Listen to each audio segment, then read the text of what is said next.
Hello, good afternoon, and welcome to FM Corner. I'm Danny Koontz, your host. Our episode of FM Corner and all episodes are provided by WCE. So we thank Windy City Equipment for the opportunity to present to you today. Today, my guest is Sarah Mason. Sarah is the Chuy's facility manager and a part of the Broaden companies today. Sarah, thank you so much for taking the time to be on. Thank you for having me. It's my pleasure. Let's jump right in. I usually start with people talking a little bit about their career. How did it start? How did you get to where you are today? Well, I took the path over the mountain and through the woods to get here. My first job was a hostess at Castle Lay when the day I turned 16, and I also was a car hop at Sonic at the same time. I had two jobs my junior and senior year of high school. So started in the restaurants right away. I ended up moving to Dallas and joined Chuy's just as a server back in 2008 while I was going to college up at UNT and up in Denton. And I loved it. I fell in love with Chuy's and ended up bartending and working in the kitchen a little bit. And then I started traveling and opening our new Chuy's. So back when we started to grow, we only had 8 when I started. So I opened 20 to 48, which was cool. And then finished college from the University of Houston and decided I got married and had kids and decided I didn't want to be in the restaurant anymore because of the hours, but I love Chuy's. And so I went to our home office and talked to a woman in accounting, and I was like, "Hi, do you have a job for me?" And so she said, "Well, we're being audited. You can help with that." I'm like, "Oh, got it." Didn't know anything about it, but I just pulled invoices and filled in spreadsheets. Well, then they decided, Rich Wilkins was our facilities manager at the time, and they decided they wanted to roll out a work order platform. And Rich couldn't do facilities and roll that out from scratch. So they were like, "Why don't you go help with that?" I'm like, "I don't even know what facilities means." And I had to Google what an RTU was and really learned from having to roll that system out. And it was a learning experience. Luckily, Rich is super seasoned and is willing to teach, and he and I were kindred spirits. And so he taught me all he knew. And during COVID, he was furloughed just like most of our company was. It was really tough during COVID. And so as the admin, I was an easy one to cancel all the jobs. And so we were, I was the cheap one. And so, I was almost Gandalf is what I used to joke, because I wouldn't let them fix something. If they wanted to fix anything at any of the stores, they had to go through me. And then was coming out of COVID, being able to go back and get everything fixed to be able to open back up. And so I really learned trial by fire there, and then started doing facilities full-time with Chuy's as a facilities manager. And then we got acquired by Broaden last year. And so now I am working through that integration. It's been a year this week, actually, since that happened. And so, so now I'm at Broaden with some Chuy's. We have 3 other Chuy's facilities FMs now. We have Lewis and Nikki and Dustin, which is fun to be able to bring others into the fold. Sure, great. Well, and your story kind of parallels most folks that are in facilities, and I'm amazed by it. But most everybody said, "How'd you get in facilities?" And they have a story, and then all of a sudden, it normally comes up. There was an opportunity somewhere, and they jumped right in. And most people say, "I didn't know anything about it," or "I never thought about that as a career." But when that opportunity comes, they took a chance, and the company took a chance too on both sides.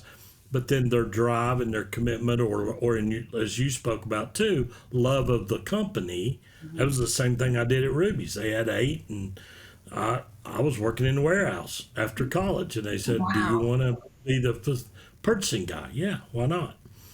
And do I know anything about it? No, I'll figure it out. And then a couple of years later, you want to be the facility guy too. Well, I don't know anything about it. Well, it's okay. I'll figure it out, and you just Mm-hmm. do because it's drive and commitment. And everybody pretty much I talk to, I have yet to come to someone that says, I wanted to be a facility manager. Right?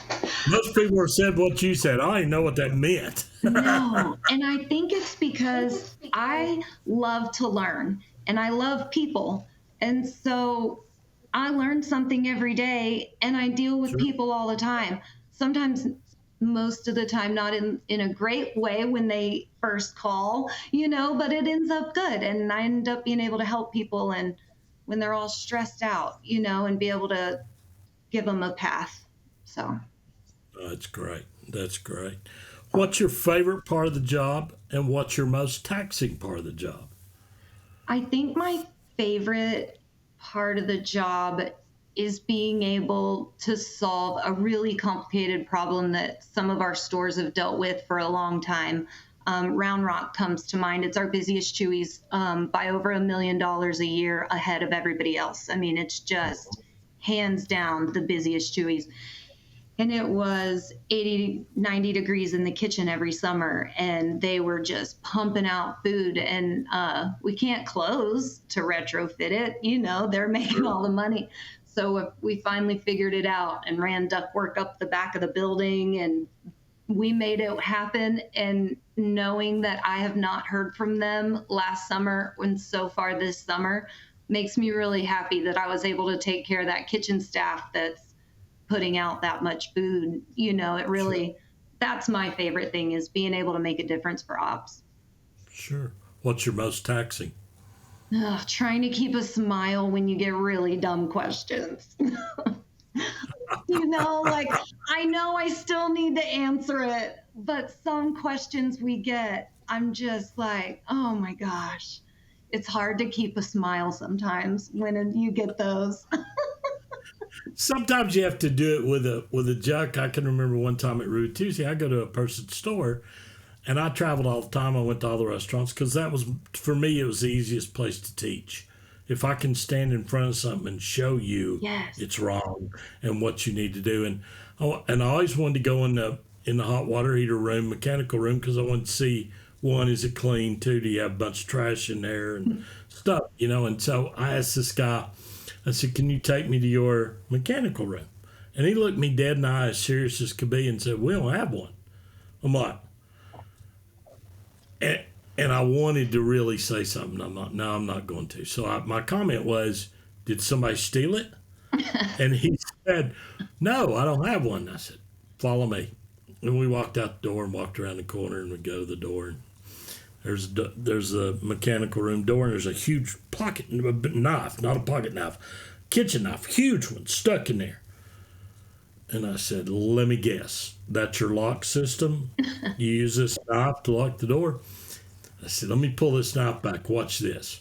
Amazingly, I'm like, there's a mechanical room. Whoever stole it brought it back. How good is this? And I So, just had to make a joke of it because I was like, and then I called his director and I said, "Hey, listen, I don't want this to come back on you, but your general manager doesn't know he has a mechanical room. That's probably not good." And he oh, just told me that. And he goes, "I'm in my car right now. I'm on the way over there. I'll handle it. Don't tell anybody." I said, "Well, I won't tell anybody. You just need to make sure he knows." But, sometimes you just got to kind of laugh because there are stories and there are things oh my that goodness, the so much. managers always ask. But to be able to help someone like in your situation, because you're in facility, so it's a given that you will never do it fast enough, quick enough, or cheap enough. No matter what you do, Never. you can't. So just assume that's the thing. But you look for that one person or that one store today that somebody I helped, I got it right, and they today appreciate what you did. Well, I That's had what. that happen yesterday. I have this project going on that it was a pre-Darden project that Chuy's finally gave me enough money and I was going to just throw everything at it and replace it all because we were done talking about it. I was just going to Sure. throw the kitchen sink. Well, we start talking through it, and they're like, let's do this more strategically. Let's call the engineer, let's call the link, let's do all the due diligence. So our project has slowed down, but it's for the right reasons because we're doing it the right way. We found the right contractors. We're doing all of those things. But the VP called me yesterday and he's like, Sarah, my customers are still sweating. And I'm like, yes, but you still have money because I'm making a good plan. At least you're Sure. not still hot and broke like you're just Yeah, not exactly. now. Well, and I think it's really important for the operations team, which really is a facility manager are our customers, but Yes. is to whenever you're talking with them, deliver them the why. Give them why. If Yes. you're slowing the project down to save money so you'll have money to do more and make a better plan and so on, tell them that. Yes. Whatever the issue is, let them know, not just because I don't know or somebody said this is how we do it or what. Let them know. Tell Yeah. them the reasons behind it, good or bad, so they'll know. It So, makes all the difference. And I think that's how I approach ops in training too. Like, nobody wants to clean their hood filters. Well, they don't want to be hot either, and they don't want to have their faces full of smoke. So explain the correlation, and it makes all the difference. sure, absolutely. Give me three traits a successful facility manager needs to have to be able to do their job, do it well. I think they have to be organized first. I think regardless of personality type, if you're not organized, you're just gonna flail. Um, I think somebody that doesn't mind being flexible because things very rarely go as planned. Um, like the grease trap I got installed last night that ended up not fitting, and they made it work, and we got open today, and but we dug a hole in the empty lot next door and put poly in it and put dirty water and grease and then pumped it out today. We made a plan and we worked. We didn't hurt anything, made it Sure. happen. But somebody that can go back and forth. And then I think the third one would be somebody that is willing to be a team player. You can't do this job alone. Whether it's a team player like me at Chuy's, where it was really kind of just me. We had Doug Crawford, and he did a lot of like furniture and big remodel projects, and he did a Mhm. lot of things at the Chuy's in Austin for them locally. But managing all the other stuff, I think being able to do all of that on a team. I was working more with ops, where now at Darden I'm seeing, I actually have other FMs that are Sure. side that are at the same level as me as a coworker, where I was the only one at my level always. So Sure. it's just different. But I would say somebody that can be a team player. Sure. And don't you think, that early on in your career, just being in the restaurants in different jobs, whether you were serving or whatever you were doing, but the ability to kind of learn and understand the restaurants, I think it gives you some feeling when you're working with ops people and they're frustrated and they're upset is, okay, Yeah. I was there once and I understand how that's a problem and how it can affect operations or the restaurant. I think that's a big deal too. It helps you to I kind of think so understand the too. process. Well, and I think it gives you credibility with ops too. Like, Sure, I get it. And, my husband is in ops with Chuy's. He is an area supervisor. And so, at least, especially back when we were still with Chuy's, like, I understood the bonus structure and how everything worked, like to a fine tooth comb. I'm like, guys, I know you don't want to do it because I get how that impacts your bonus. I get it. I'm living it over here too. Like it sure. it made it really hit home, and we just kind of we always treated it like it was our own. And that's the way you got to do it. You have to treat it like it's your own. Whether you're managing a budget or a project or whatever you're doing, is what's the right decision to make? Yeah. Not what's best for me. What's the best decision to make? So that's great. Give me a couple mentors maybe that have kind of helped you along the way to get Rich to where you are. Wilkins jumps out at first. Rich, I just adore him. And I'm so glad that we've been able to stay in contact all of these years. And he's just amazing. And then I have a plumber friend, David, over at Las Colinas, and he's in Dallas. And he is the only reason why I know anything about plumbing. he he has helped me so much in even getting him on the phone with my old boss when we had a landlord in Birmingham trying to blame their PVC crack on us. And it just completely unrelated, and having people that would help us even in areas where they don't get anything. And Brett Wooten, he's an old FM from Chuck E. Cheese that went out on his own, and it was just him and his truck, and he was doing repairs in DFW. And he helps me with manufacturing issues, things that I can talk to, and actually make our equipment better. He's helped me put presentations together for ops. When he was doing all of my work in Dallas, he helped me figure out what's the 20% that'll get me 80%, right? What are Sure. I think the thing that I remember most, and you'll laugh, is his number one suggestion was long stick matches because they never go missing and they don't clog the flue. That's great. That Like is nobody great. wants those stick matches. That's what you need to be using. That is great. Well, I mean, I think it's really important, and that's why I ask the question a lot because for people to be very successful in this industry, you have to have go-to people you can talk to, and it's ask for advice. Sometimes it's just a vent, and you just want to get it out. But people that know you and can help and can offer you advice that is coming from a trusted source, and to be able to help you because we can all learn, every day, and Absolutely. somebody has figured something out.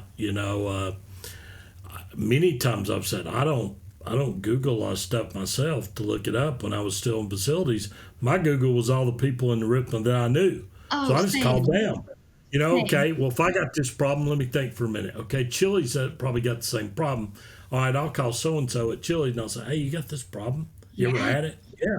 What'd you do about it? Because I can figure Well, that out you know 10 what's minutes. funny? I have a great example. So I stole my grout spec from Craig Bayless at Razzoos, and then I had an issue with it. Or no, I stole it from Charlie. TLC does work for Chili's.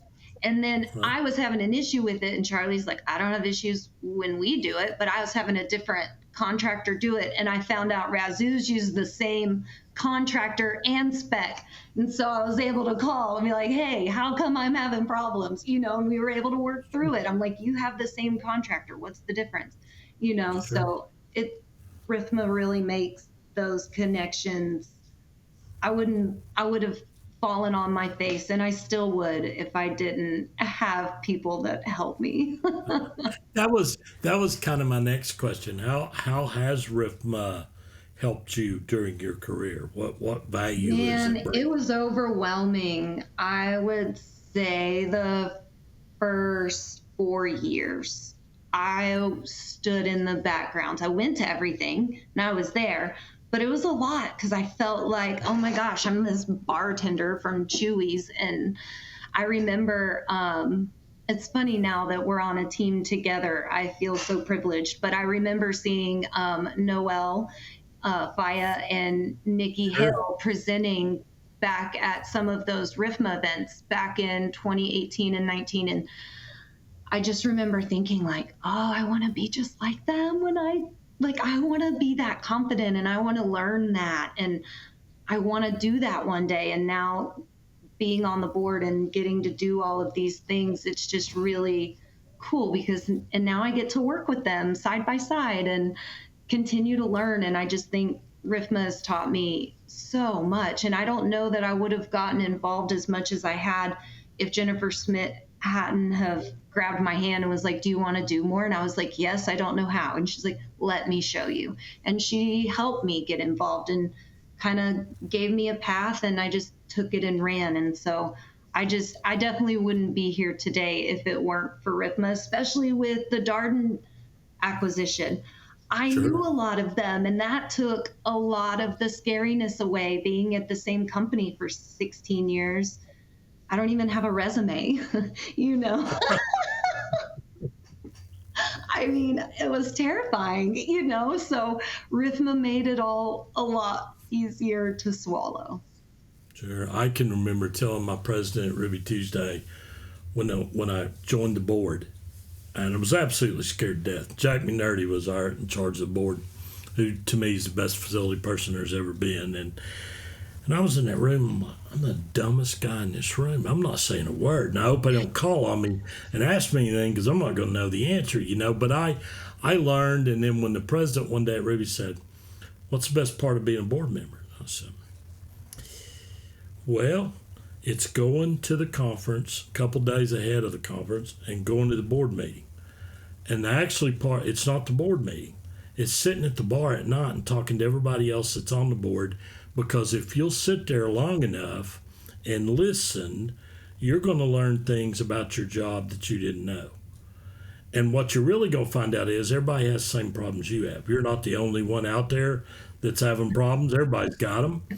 And then the other part is, if you'll listen long enough, you're going to hear something that somebody else does that's a really good idea. Mm-hmm. And you need to learn how to steal quickly and steal an idea that somebody else, somebody's got a great idea. I need that, and go do it. But I said the ability to talk to people and then listen and let them talk, you'll learn. And it helps you, and people are free with, you know, giving advice and giving contacts or things like that. It's just so good that helps it and makes your job so much easier. I absolutely agree. Keith Moore comes to mind. He's always there early, and we always sit, and he has helped me with so many projects, and I don't know that I have ever actually hired him for anything. He just consults me and helps me figure it out. I mean, it's just, I feel like our RIFMA community is really, it's a special community, especially with the craziness of the world that we all live in every day.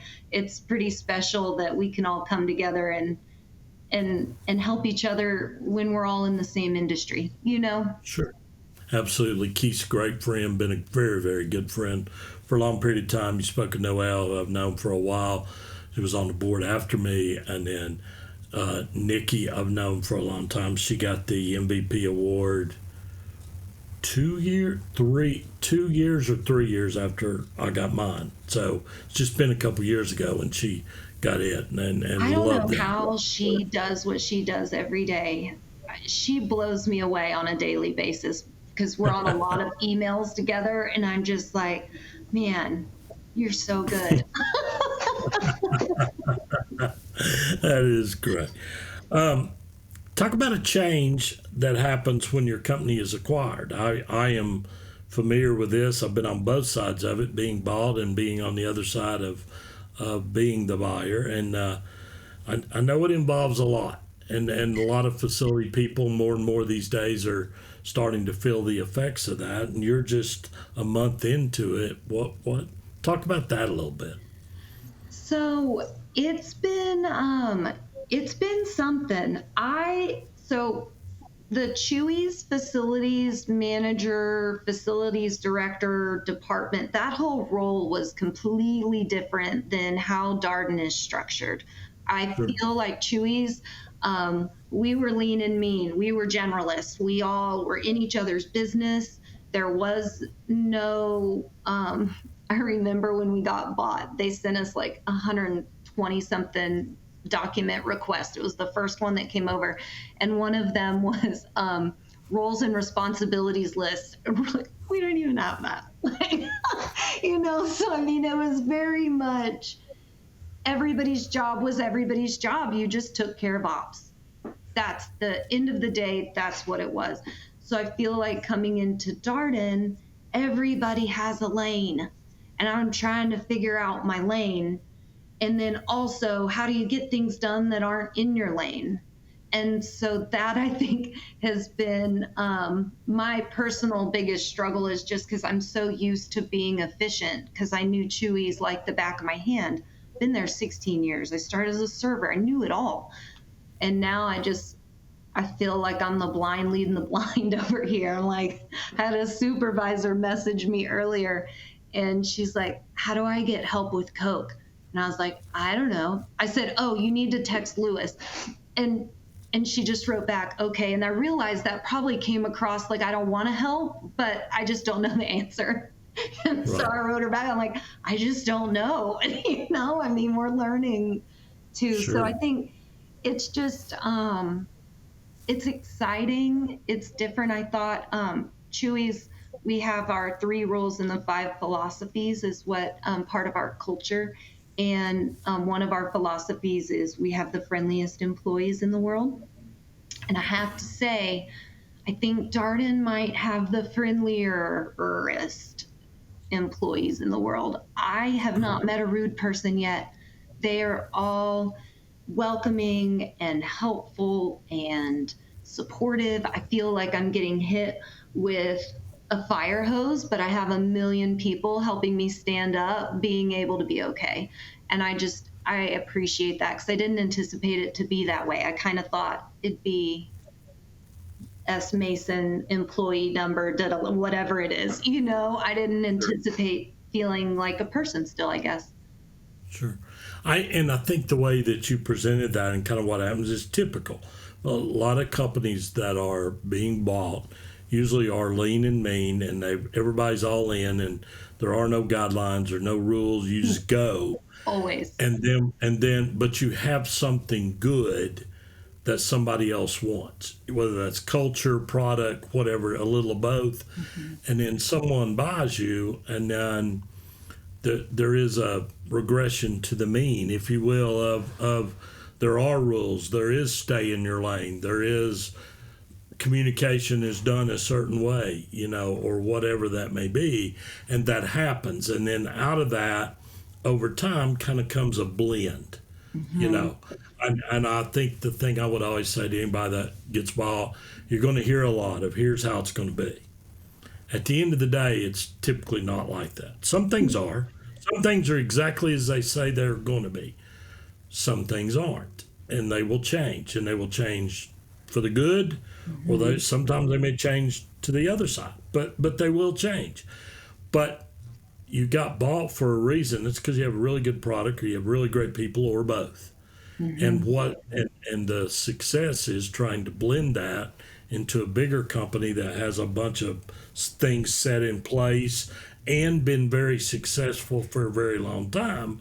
So how does our run and shoot work with, slow down and this and that? And you'll get it. It does over time. And I call it, because I hate the word corporate, but it's not being corporate, it's learning boundaries. And there are reasons for the boundaries. 1,000%. I was laughing about that this week. So we at Chuy's with our projects, you just got them done as you got them done. Nobody managed how often, like so many per quarter or whatever. You just, whatever took priority, you did it then. Well, so we had our first monthly report come out of where everybody is on their stuff, and it was Sarah Mason goose eggs all the way across, because I didn't realize people would be looking. I just thought I had a year. I didn't know there were, and so that's been something too, like, oh, okay, so I have to have percentages done by certain quarters, and I'm like, oh, because they have 2,200 restaurants, they have to be more organized and track it. The scale continues to blow me away, and I forget, and I guess it makes me more understanding, I think, with some of those things that are kind of like, oh, why can't we just do it? But I get it. It's not just 100 stores. our 100 stores is a blip on the radar for Sure. Darden, and Yeah. but it's really cool. I realized I didn't know anything about Darden. I knew about Olive Garden, and I took that as my opinion of the whole thing. Olive Garden. And it's been really cool to see how much they love the individuality of their brands. And I think it's spectacular, and how they Okay. want each brand to keep what's great about them. And it's been fun to teach them Chewies with all of our crazy stuff, because it's way different than anything else in the portfolio. So it's been really good. Sure. It's a learning curve. It truly is, and it's really just a change in how business is done, and that's really what it is. And some people go, "Oh, it's Big Brother." Well, no, it's not Big Brother. It's you've got to. There are reasons that this is being done this way, and what you're trying to do is just morph into it, and it takes time, and you'll get it. People figure it out, over time, and understand there are reasons it's being done. I can remember we were told, like, don't fight it, figure it out. That this is how it has to be done. You've got to move yourself there. Well, I was a kid, so it didn't matter to me. I was easy, flexible. Okay, Right. fine. If that's what, I'll do a report. I don't know who it goes to. I have no idea.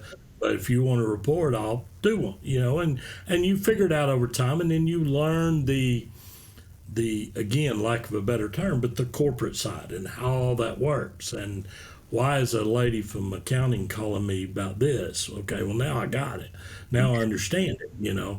I thought they just paid bills. Okay, well, no, they do so much more than that. And now I understand why. And that's all it is. But I think it's great. And always remember, you, as the company that got purchased, you have something very good that the bigger company wanted. Well, That's I'll the tell you, reason. it's been really cool. We got to ask like questions, and to some of the C-suite and higher up leadership after our end of the year.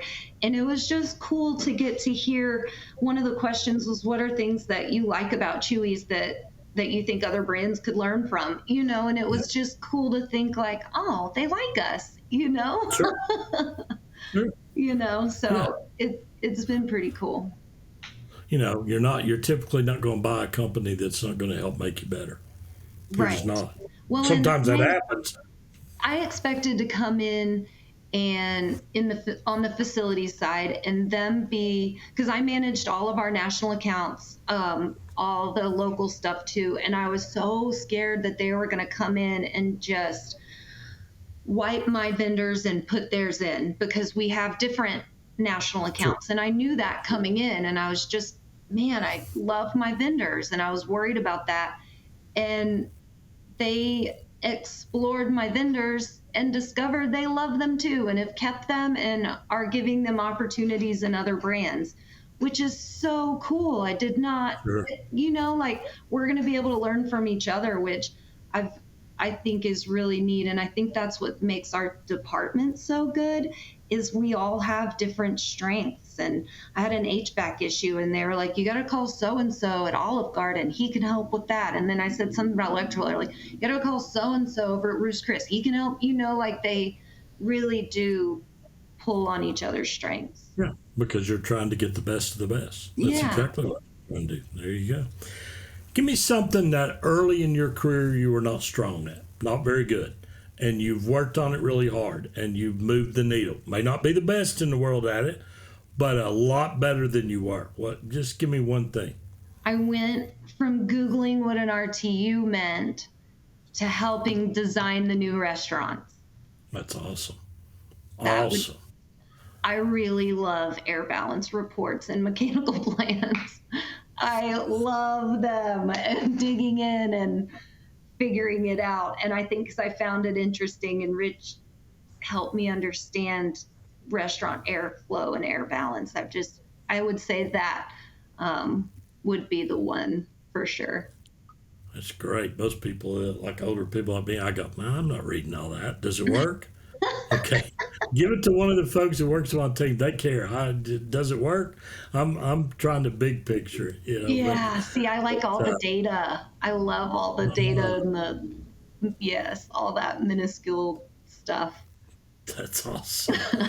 Uh, what's kind of on the horizon? What do you think the next year is for Chewy's and you? Just learning the Darden program? Is that Well, probably it? so we still have our work order system and we are bringing it along. And so, since Darden doesn't have a platform currently, I only have about 30 Chewies right now, and I am working with all of the different Darden departments at the RSC to get that implemented in, talking to their software instead of Chewy's. So, really, my next year is getting that where we want it to be, and then potentially implementing that in another brand later this year. So that I'm going to help there too. So and then hopefully after that move into learning Longhorn and Cheddars, because they put us with the Longhorn Cheddars Chewy's group. We're all one department now, and so really getting to learn about them. And it's been cool so far to do site visits and stuff and get to learn about the history at their restaurants too. Sure, that's great. When you were at Chewy's, did you have a third party provider What do you like a service channel, we Corrigo? use a Koontz VX Maintain Verisay. Okay, It's okay, it's a smaller platform, but we loved it. It's very customizable. I think the same company that owns that bought Service Channel a few years ago. I got you. I got you. Okay, great. Well, my last question: give me a go-to saying that it's either on your desk or when things get really rough, you kind of go back to it to kind of keep you focused. What's that saying? Man, I've been just keep swimming. Just Really keep. is really where it is. I have things in my office. You can kind of see the wall behind me. Sure. My grandma painted that painting with the mountains, and it hung in my living room as a kid, and it makes me happy to look at it. And I have Martin Luther King Jr. up there, and I have the Lord of the Rings and a thing that my kid made. And it says, I'm lucky. It's that 4-leaf clover. And it says, I'm lucky to have Yeah. parents that work as hard as mine on his 4-leaf clover. So I Very cool. hung stuff in my office, the Millennium Falcon. I feel like it gets beat up all the time, but it still just keeps going. And so I just have all the things that remind me why I keep doing what I do. And then just remember to keep swimming. I think that's great. And sometimes it's very simple, as you just said. Just keep swimming. That's it. Mine's be better today. And the way I did that was, no matter what happened yesterday, today I get to start all over. And That's not great. today, because I'm retired, so I didn't do anything today. But uh, you know, just be better today. Forget what happened yesterday. Good day, bad day, doesn't matter. Let's start all over with a clean sheet of paper today, and let's be a little bit better today than you were yesterday. And if you can do that every day, you'll be pretty successful at the end. But I think lots of times it's just little words. It's just something that can remind you, and the same thing about just keep swimming no matter what. Keep going, and that makes it work. Great. Yeah. Sarah, about out of time. I wanted to say thank you so much for taking the time. Really excited for the new acquisition piece and what Thank Chuy's will be you. doing as a part of Darden. And, you got a long life and rip my head. I wish you well in Thank all of you. that. So it's been a pleasure, and thank you so much for taking the time. All right, that's our episode today. Please join us again in 2 weeks. We have our next episode. And again, thanks so much to Windy City Equipment for sponsoring the FM podcast and FM Corner today. And we will see you again in 2 weeks. Sarah, thanks again so much. Thank you.